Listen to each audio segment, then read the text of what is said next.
it worth targeting Iran's nuclear facilities now that they have retaliated against U.S. interests overseas and there's a risk of a regional war? The president warned them not to retaliate, but he was also very clear that the threat of Iran obtaining nuclear capability is a threat not just to Israel and the Middle East, but to the United States as well. They've been very clear about their intentions and how much they hate us. Remember that Iran is the largest state sponsor of terrorism. All the proxies that have done such great harm to Americans over the years are at their behest. They were working on that, and the president made an evaluation that the danger was imminent enough to take his authority as commander-in-chief and make that decision. Why not have the Congress? Will you allow Matthew's War Powers resolution to come to the floor? I don't think this is an appropriate time for a War Powers resolution, and I don't think it's necessary. Listen, for 80 years, presidents of both parties have acted with the same commander-in-chief authority under Article 2. You had President Biden used 3 times in Middle East operations. President Obama went on an 8-month campaign bombing Libya to take down the regime there.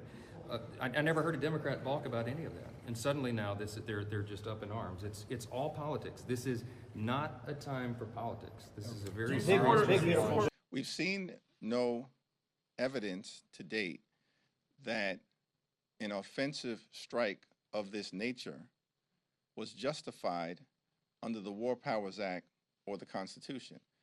But the whole reason for the Trump administration to undertake that process is to come up to Capitol Hill and convince the American people and their elected representatives in the House and in the Senate.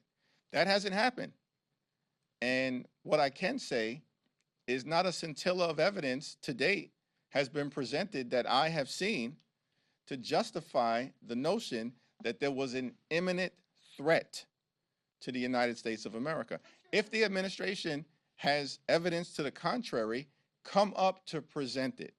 We're not hard to find. I'm not hiding.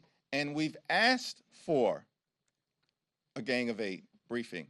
Tomorrow, there will be an opportunity for every single member of the House to hear the information from the administration, and hopefully they will present it in a manner that's comprehensive. It will be probed, it will be tested, it will be aggressively pushed back against, and then we'll see what the outcome is after that classified briefing.